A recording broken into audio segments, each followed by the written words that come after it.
Hi everyone, my name is Josie. Most people know me as Miss Josie. Welcome to my first live video.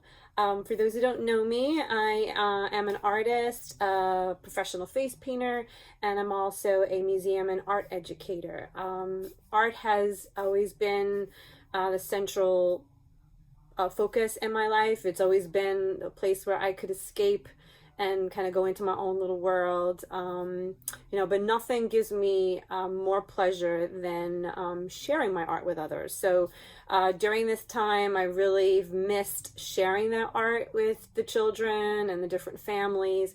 So I thought, why don't I do a video and bring a little art into everyone else's home? So I will be posting here on my website at josephinedacasta.com. I'll be posting different art activities. I will make you learn about a new artist of the day and do an art activity that's sort of adapted off of their style, kind of what I do for my job. Art is so important for young children. It's fun. It makes them happy, and it allows them a moment to just express themselves and on their own terms. As you're doing these different activities with the kids, some things to keep in mind, avoid giving direction, have conversations with them, ask them, why are you choosing this color? Or, what are you making? We will get messy, so be prepared for that. So in each of the videos, I will put a material list. I'm going to try and put different materials that you can find around your home. And then I will talk about the artist, and you'll learn about some famous artists. And then I will demonstrate an activity that we can all do together. So I hope you continue to follow me on this fun new journey for me. And I will see you soon. Bye.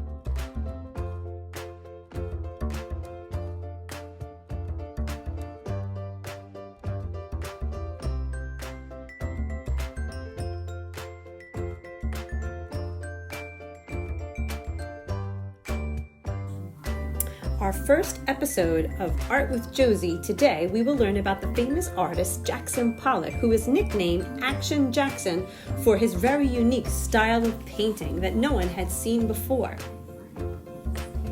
All the illustrations that you will be seeing are taken from the book Action Jackson, written by Jan Greenberg and Sandra Jordan, and illustrated by Robert Andrew Parker.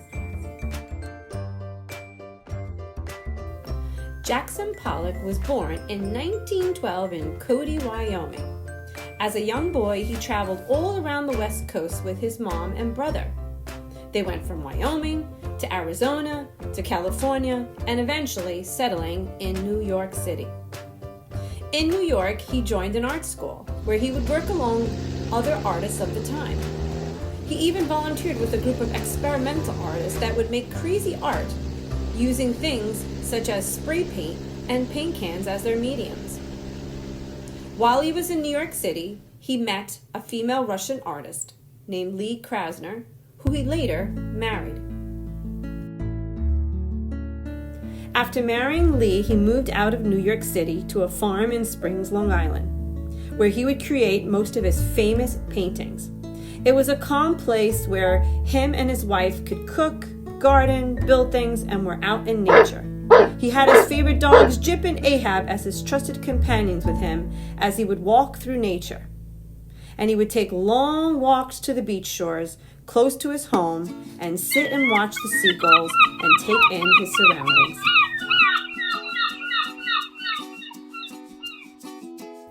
Jackson Pollock had a beaten old shed that he transformed into a studio art space.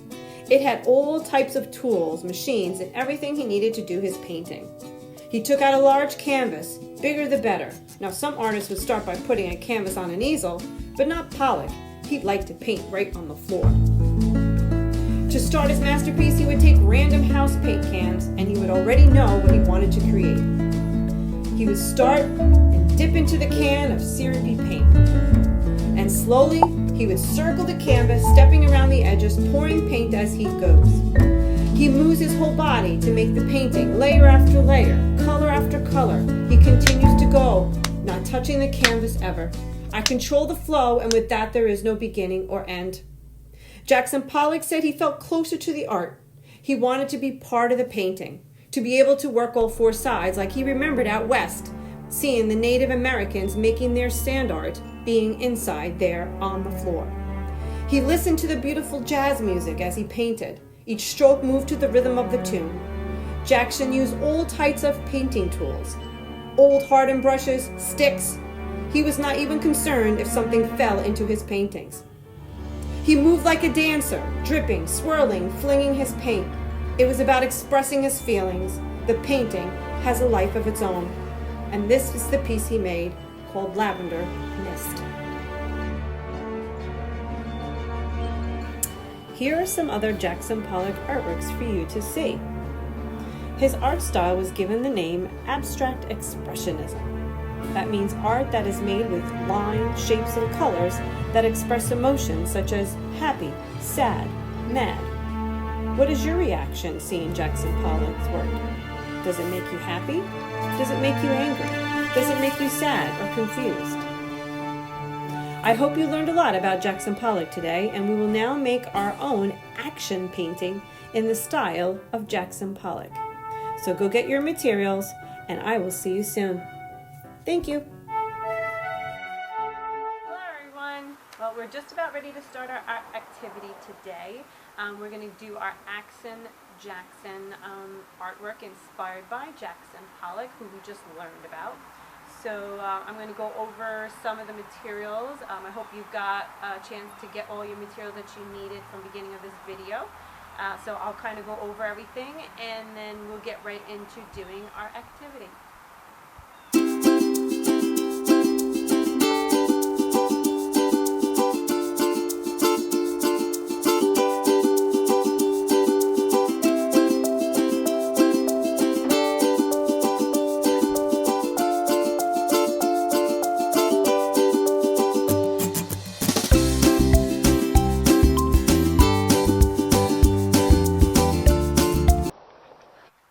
So for the materials, the first thing you're going to need is a canvas to be able to put your paint on. So what you could use, there's a couple things you could use if you have some old drop cloths around your house that are made out of canvas. I purchased this at Home Depot. They come in various different sizes. This one's a 5x5. They're long. They can go as large as 12 feet long, so depending on how many pieces you want to get out of it. But this is a really great tool to do for our project. You can lay out a full canvas just like Jackson Pollock. If you will have multiple kids that are going to be doing the project, you can cut them in different sizes. I cut my piece to a smaller size, and then you can have a bunch of different kids doing it, kind of spread out. Obviously, you don't want them close to each other if they're going to be spraying paint everywhere.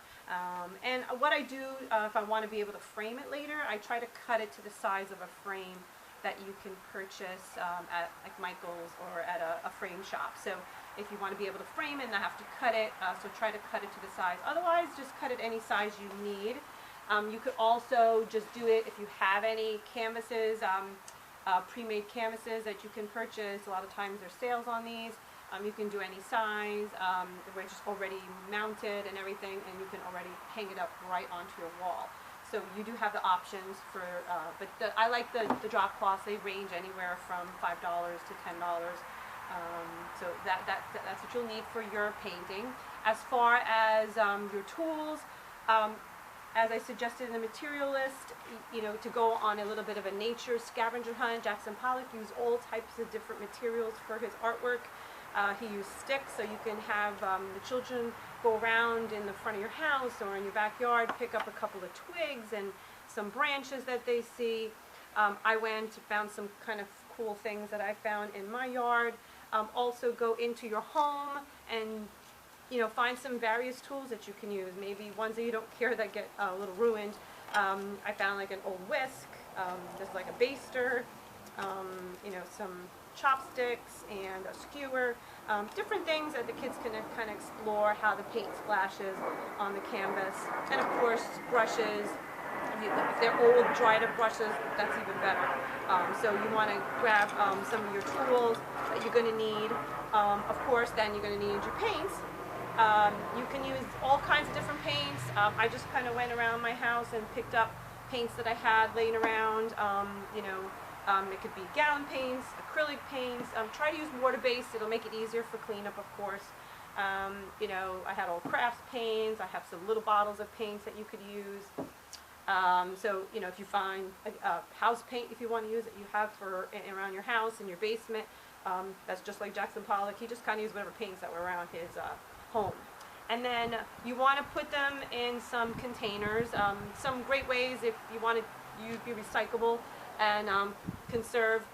I take some water bottles like these and I cut them in half. Obviously, adults need to do this. You can take a knife or a nice good utility knife and you just cut them, and then when you're done with them, you can just throw them out. If they're sharp on the edges, what I do is I'd like to put some duct tape on the edges for the little guys so nobody like cuts their fingers, so you could do that. And then you could just put all the various different colors of paint. You could also use Tupperware containers that you use for the takeout. I also use yogurt containers, so a great way to kind of use things that you probably are building up around your house now. So those are ways that you can store your paints. That would be a great way. And then, of course, you know, if you have some, I had some squeeze bottles around my house, which are a really great way to do some pouring of the paint. I also use that to put some water in there. So when you're mixing the paint, when you pour it into your containers, you want the consistency to be not too watery, a little bit more creamy, kind of like a mustardy consistency. So you want a nice flow as the children pour it on the canvas. And of course I have some water, you know, I have some paper towels, but to be a little bit more conscious of how I use my paper goods, I have some old t-shirts that I can use to wipe my brushes, wipe my hands, and they also make for good smocks. So of course you want to protect yourselves if you want. I mean, if you want them to get messy, that's even better. But you know, I have like my apron, you can use an old t-shirt if you have a smock laying around, and then it'll be ready to go. All right, so we're going to get ready to do our painting in just a little bit.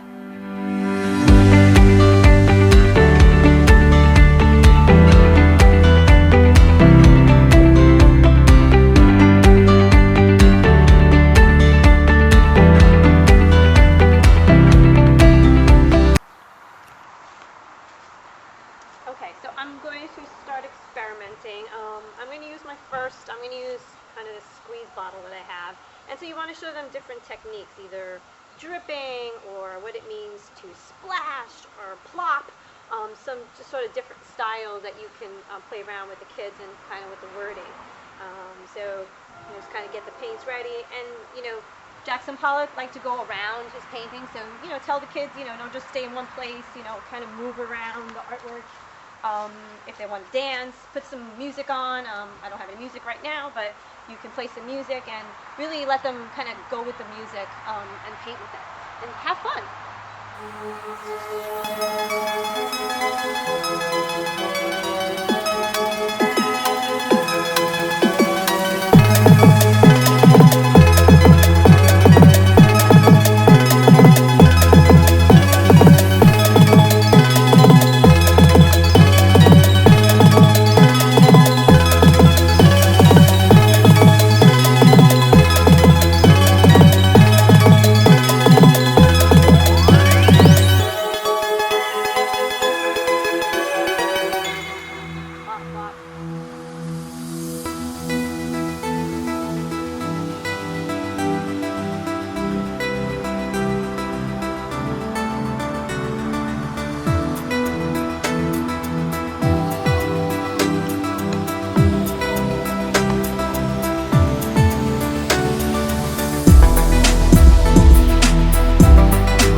good on so many different surfaces. I had done a really long one here. We did one on the canvas, and then we did the one that was smaller size that I could put right into a frame. So some great fun thing to do with the kids for an outdoor activity. If for some reason you don't have an outdoor space and you'd still like to bring this indoors, what you could do is take a cardboard box that usually have soup cans or sodas, and you can cut your canvas to fit inside the box. And if you have some marbles or something round, you can throw it into the paint, and then you can have them roll it into the box and get some of the same effects. You can even use some of the brushes, obviously not as crazy as we did doing it outside, but you could still do this indoors and still have a lot of fun with it with the kids.